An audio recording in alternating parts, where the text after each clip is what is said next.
Happy New Year, guys. It's not anybody in here, but I just want to say Happy New Year to everybody who replays this video. Y'all, 2020 is going to be amazing.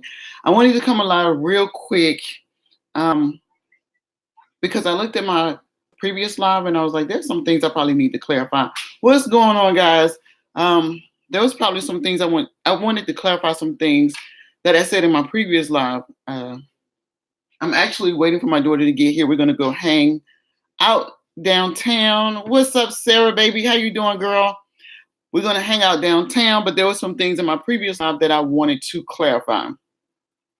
And I didn't want to take it down because pretty much everything in it, I said what I said and I meant what I said. However, there were some things I touched on that I should have probably went a little deeper in on. And one of those things was, and I don't even know why I feel the need to clarify it for real. Yeah, we're going downtown. I think we're gonna go bike riding. I know we're gonna go down and try to get something to eat and maybe have a couple of drinks. And it is 4:25 here, so she needs to hurry up because it's gonna get dark soon. And I'm not gonna want to be out there for a long time because I gotta go to work tomorrow. Yeah. Anyway, so there was a couple of things in my live yesterday that I said, and I thought about it. I was like, maybe you should have went a little deeper. So there was one thing about, hey, Twanda, hey, girl. Sarah, why? What's going on, baby? I can talk about what I got to talk about later. What's going on with you? Girl, it's new. Today is the first day of 2020. And at this point, we have done nothing wrong. We haven't made any bad decisions. We are okay. All right, that's fine. We at a restart moment where we can do where all our decisions and whatever we decide to do is just we're at a starting point. Well, since Sarah says she's gonna call me tomorrow, I'm gonna go ahead and talk about the things I wanted to talk about. Y'all, I'm trying to wait for my daughter to get here so I can run out this door, but I'm trying to touch on the things I want to touch on before she gets here. And I know she's gonna be here in about maybe 20 minutes, so I need to hurry up. Okay. So one of the things I was talking about yesterday was when I spoke about Rita, the baddest roaster, and people calling CPS on her, and people need to leave her alone with her kids because, in the system, they could wind up in a much worse situation, which that part I stand by. However, let me just say this. I know that as an addict, you can't be the best version of you can be, and you can't be a great mom because you're under the influence and your addiction is literally controlling you. So you're not attentive as a parent. You're not even raising your parent. You're not even raising your children. Your children are just growing up in your presence. Point blank, period. When you're addicted, that's what happens. Your children are growing up in your presence. You're not raising them. You can't be as attentive as you want to be with your kids because your addiction has hold of you. So I said that people should stop calling CPS on it, which I meant, because they could wind up in a worse situation. Now, I know Rita had her children, and this is why I second guess commenting on her. Rita had her children stand on her platform on live last year, 2019, and talk about their molestation, which I thought was really I thought that was a bad decision as a mother, that you have your kids stand on live and talk about their molestation experience. That was just beyond me that she was willing to do that. So these babies have been molested in her custody. Now, from what I understand, they no longer go over to or around the people that was molesting them. I know from what she said that it was her husband's family members that was molesting them. So, hey, Bev. I just wanted to touch on that because I felt like I left a gaping hole in that conversation when I touched on it. Um, I stand by what I said. Hey, April, how you doing, baby? Uh, I don't think she can be a good mother because she's addicted, but I just wanted to touch on just leaving a lot of things that I was saying just kind of in a gray area. As far as Rita, I don't want to talk about her anymore. I'm leaving her in 2019. I don't watch her. I'm not going to do any more commentary, and this is going to be my last time mentioning her because I just don't feel the need to carry that into 2019. I mean, to 2020 needs to stay in 2019. And hopefully she gets the help that she needs in 2020 so she can be a better mother for her kids. The other thing that I touched on and I kind of wanted to talk about is when I said God has favorites. I was like, wow, you just left that there. And what I mean by that, and let me just clarify. I think I started to touch on when I said, when you see God, you will find him. When you believe in God, God will protect you. But when you trust God, he'll then show you favor. Yeah, Sarah, I know. I touched on that and I was like, wow, that didn't come off the way it was supposed to. So let me just stay on this topic. When you believe in God, that is one thing, but to trust him when you have nothing, that is a whole different level. Because when we lose everything, we start maneuvering on our own. We lose trust. We forget that things are going to be all right for us, and we start trying to figure out how to fix it on our own. And sometimes what happens is, in our desperation to fix our situation, we can make things worse. We make things worse when we start putting our hands in it, and we forget to pray and ask God to fix it, show us the way. So that's what I mean when I say that trust is a whole nother level. My life is based on trust.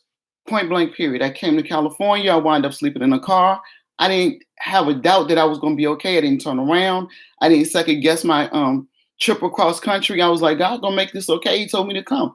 I asked him before I came to California, if it wasn't in his will, block it. Block me from coming. Distract me. Don't allow me to take a path that is not anointed by him. And every time I looked up, I was hearing something about California. I saw California license plates. I mean, I had people trying to talk me out of going to California, but every time somebody tried to talk me out of going to California, something else more powerful will come into play and say, California is where you need to be. Once I got here, I was homeless. And I was like, well, this is where I'm supposed to be. So I'm going to trust. I'm going to believe. I know this is going to be okay. And that's what trust is. When you know that you know that you know, even through your storm, that it's going to be all right. Sometimes things happen for a reason. Like, y'all wouldn't believe how many times I interviewed. I interviewed so much, I was like, I give up. I give up. I'm tired of this. I'm tired of interviewing. I even second guessed leaving my job. I was making good money. I had my own office. I was in a leadership role, and I walked out of that position with nothing. With nothing. Sorry, y'all. Hold on. Hey, you outside? No, not yet. Okay. I'm fine.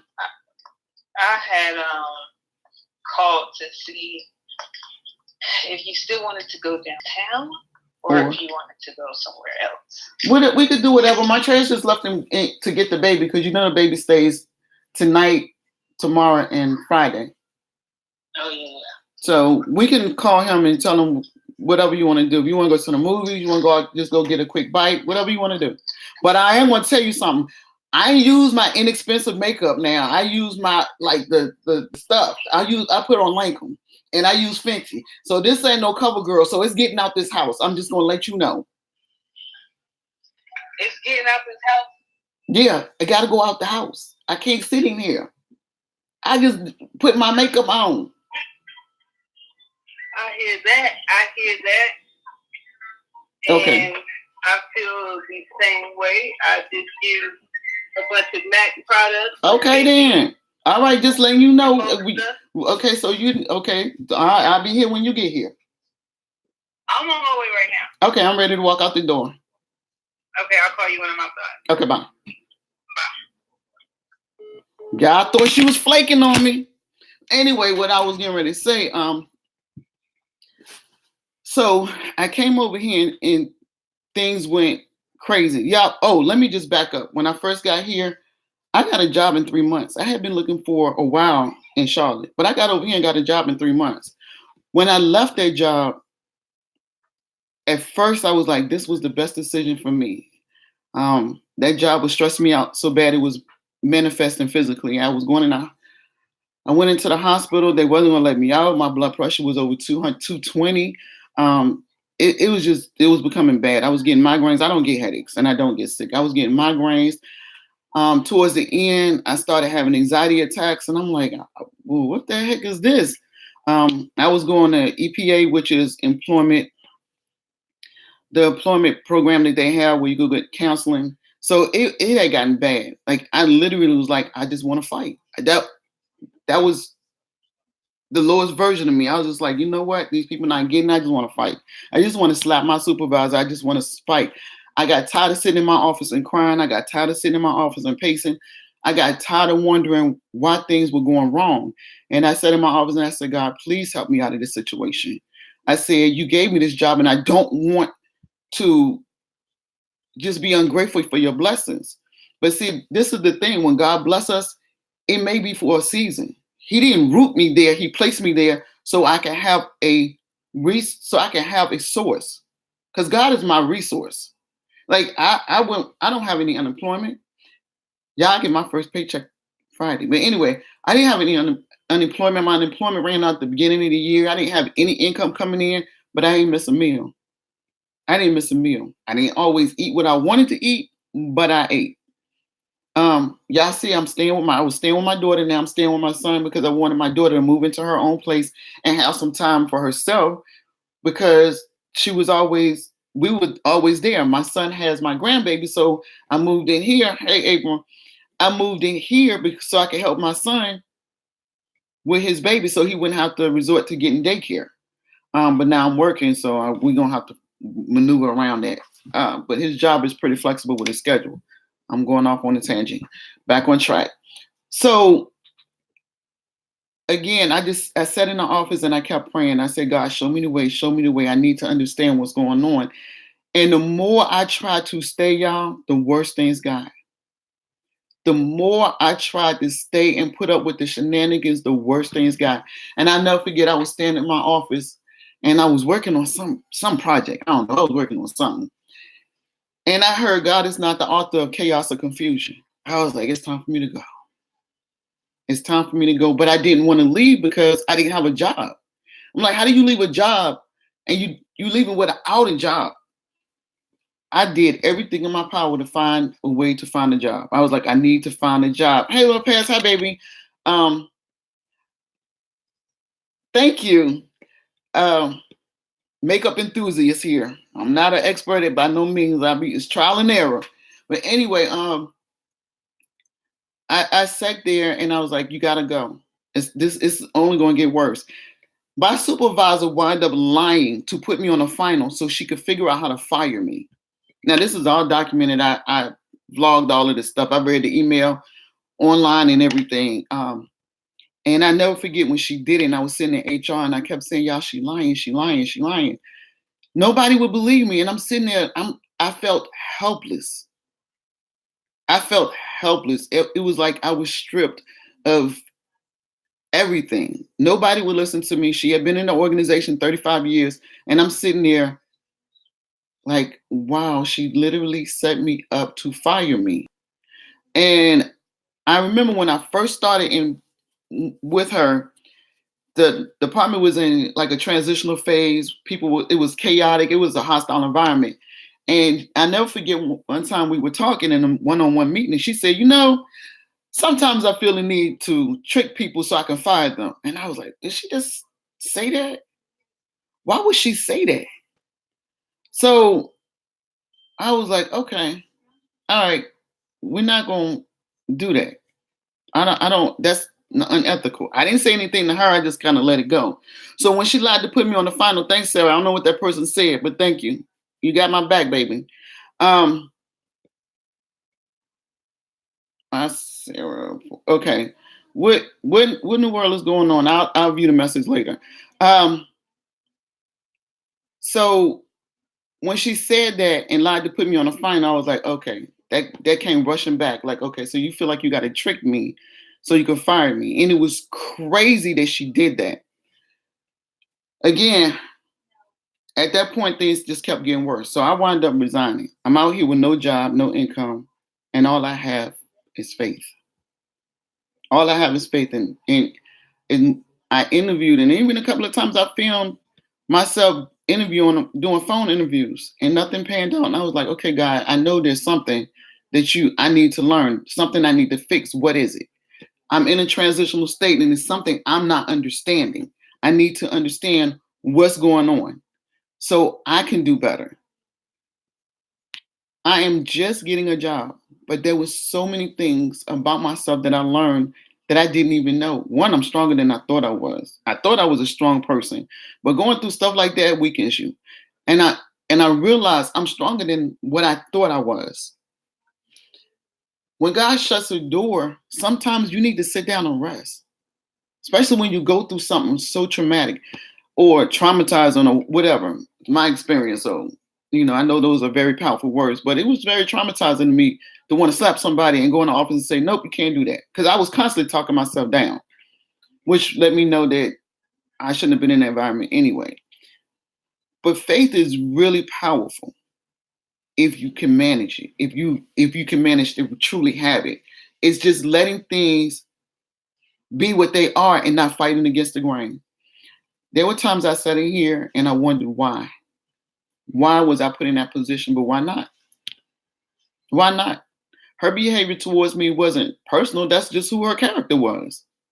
That's just who she was. If you didn't make her shine, you were her target. So again, I second guessed my decision to leave the company. I kept thinking, well, maybe if I would have held my head down. So now I'm thinking, wait, why would you make yourself smaller so somebody else could feel bigger? You don't do that to yourself. You don't do that to yourself. Things are starting to turn around quick. Like things are crazy in here right now. I wish I could share a lot of things that's going on, but things are turning around. I just got a job. I get my first paycheck tomorrow. I said it on live because I was talking to my daughter and I was trying to erase the part that I said and I couldn't figure out how to erase it. But anyway, another opportunity just came about and I may be leaving that job for a much better opportunity where I can work from home, fully back into leadership and being able to work remotely when I want to 3 days a week. And I'm like, are you serious? So things are turning around. Yeah, April. Like it's been a journey, honey. I can't wait and I keep telling Shannon, I can't wait for us to get our own place. I think about you a lot, April, in your journey and how God has pulled you out of a dark place into a light so he can work, so you can be a vessel. Because you have a powerful testimony, a very powerful testimony. Girl, the things that you have gone through and been through and have worked your way through, that's not you doing that by yourself, honey. That's God saying, I can't raise you up where you're at. I need to reposition you. And repositioning or reconstruction, let me tell y'all something. That's the hardest phase of a transition you will ever go through, because that's literally tearing you down, breaking you down, and pulling everything apart, and you not understanding what's going on, because things will be pulled apart and you're like, wait a minute, I thought I had that in the bag. Like, why is that falling apart? Why is this door closing? Think about it. When you go in and rehab a building, you got to pull all the bad stuff out so you can put the good stuff in. That's how God sends us through our transition. When I sat here and I was like, what is going on? Like, I've never not been able to find a job. What is going on? Then I had to think about it. When I was in Charlotte and I couldn't find a job, I kept hearing, it's time to go. It's time to go. And I remember praying and asking God, if it's not meant for me to go, block the way. When you say stuff like that, you always got to pay attention to both ends. Because I asked God to block the way for me if it wasn't right for me to come to California. If He would have blocked the way. I could have got a job in North Carolina. I could have got a job in North Carolina. That would have been him saying, no, I got something for you. I need you to stay over here. He would have provided a job over there. I could not find a job to save my life. My daughter couldn't get in school to save her life. We was like, what's going on? Everything is falling apart. And I kept hearing, it's time to go. It's time to go. Because for a minute, y'all, I second guess coming over here. I don't have family over here. We're it. When I decided to come, my kids said, if you leave, we leaving with you. We don't have family here. My family is on the East Coast, from New York to North Carolina. That's where my family is. And all the states in between. And I'm talking about from New York to Virginia to DC to North Carolina. I have family. I have family in Texas. My grandfather is in Texas. So we all over there. We're the first ones to migrate over here. And I did that just solely based on faith. I did a free fall into it. Yeah.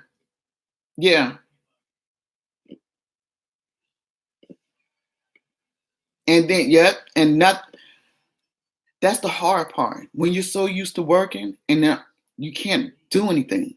You're just sitting there. But you're sitting there for a reason. Because think about how a house is built. They don't just put up a house. They got to bring the materials. You got the foundation. Then, I can go deeper than that because I watched my house get built and my son's house get built. But you start with the foundation and then they bring all the supplies and they sit it around the foundation and they start putting the house together. That's what a transitional phase is. You sitting down. That's the hardest part, staying still. I could not do nothing. Y'all couldn't get my nails done. I literally was like, let me not use my expensive makeup because then I ain't going to be able to replace it.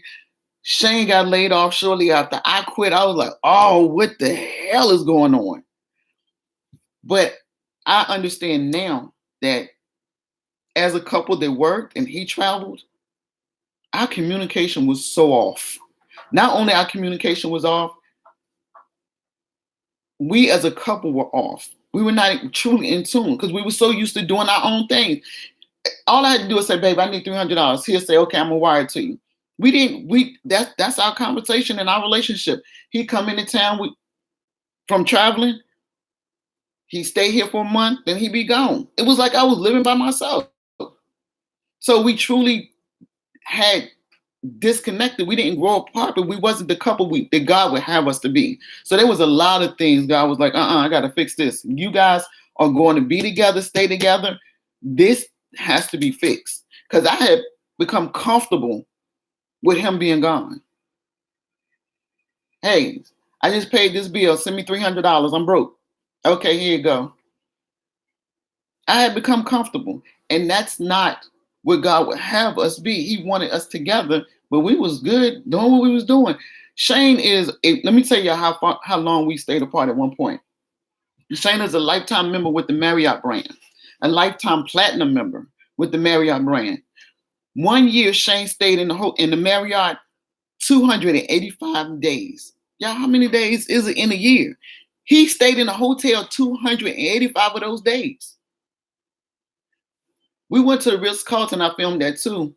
We stayed Friday, Saturday, Sunday, and I think we left Monday. We only paid for 1 day because we stayed on his points. That's how many points Shane had. I could fly with Delta right now because Shane was always flying around. I could fly with Delta right now and go to the East Coast and I only have to pay $5. My return trip would be $10. I just use his points. That's how many points he have. Like we were never together. It was like when he come here, we date, he go off. And I was good being at home by myself. I go shopping. I do what I wanted to do. I go on little staycations or go to Vegas. Shane haven't been to Vegas, y'all. Shane never been to Vegas. We're about to go now because he doesn't want me to mention what's coming up for him. But we're about to go now. There are things that we couldn't do before because he was always working and I was here. So God is a God of order. And that's where when we try to do stuff on our own, we'll get it wrong because it's not in order. And God's plan is always the best plan that we can ever have or ever make. We can't make a plan for ourselves better than God's plan for us. Point blank, period. Now, The transition gonna be difficult because it's not an easy journey. When people say, "Oh, God, use me, let me be a vessel for you," I think they think, "Oh, I'm gonna hit the lottery and I'm gonna say God did this for me, and I'll be able to feed millions of, I'll be able to feed hundreds." I'm exaggerating. I'll be able to feed millions of people, and I'll say, "Oh, God did this." Honey, let me tell you what a vessel truly is. A vessel is something that has been battered and bruised, but never broken. That's God's vessel. That's God's vessel. Somebody who's been through some things, who have a powerful testimony to bring that next person out of that storm and say, "Listen, I made it, I've been there, and you can make it too." You can make it too. That's God's vessel. That's God's vessel. Hold on, y'all. She might be outside. Hello? You have arrived. Oh, we about to go be cute. All right. Why is my... That's on him asleep. The baby just walked in. You say your sister outside? Nah. The baby just walked in. Let me see him. Oh, I'm so tired. All right, I'm coming. Oh, he's tired. Oh, he's so tired. Oh, look, he's so tired. He heavy. Oh, yeah, this baby sleep with his eyes open. He's so cute. I can't. We all going downtown. I don't know. Yeah, he's so cute because he's so bad. That's a mess. When you see real cute kids, you be like, His eyes is open. His eyes open. He sleep with his eyes open. Knowing him, he probably trying to get up. Cause you so cute. I'm tired. Hey, take this off. He gotta be hot. Y'all dress him so cute. You was gonna y'all was on 5th Street? Probably somewhere downtown.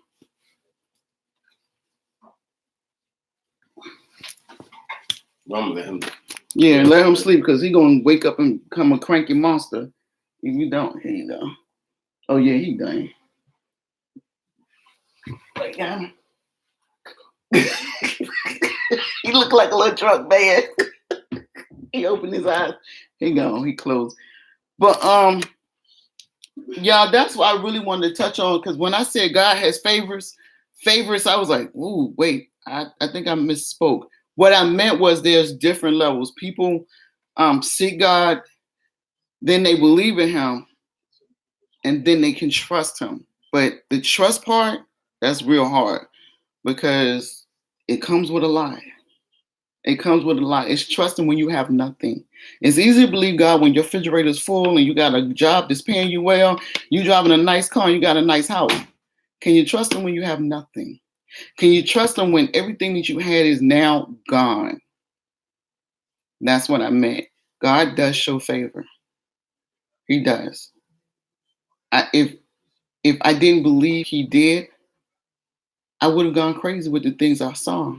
I had no income. At one point in time, I couldn't even feed myself. So from what the worldly view of what I was going through, man, it drove you crazy. It would have drove you crazy. But God has a plan. See, I don't have a plan A, B, C, or D. I have a plan G. And when I get confused and I don't know which way I should go, I sit still. And that's what you should do. If you're going through something, sit still. Sit still. Prayer is our way of talking to God. But do you know God talks to you? Stay still and listen. Don't pray. And I know it's easy. Our brain go off on a tangent sometimes. I still do. I practice meditation for a very long time. So I sit still.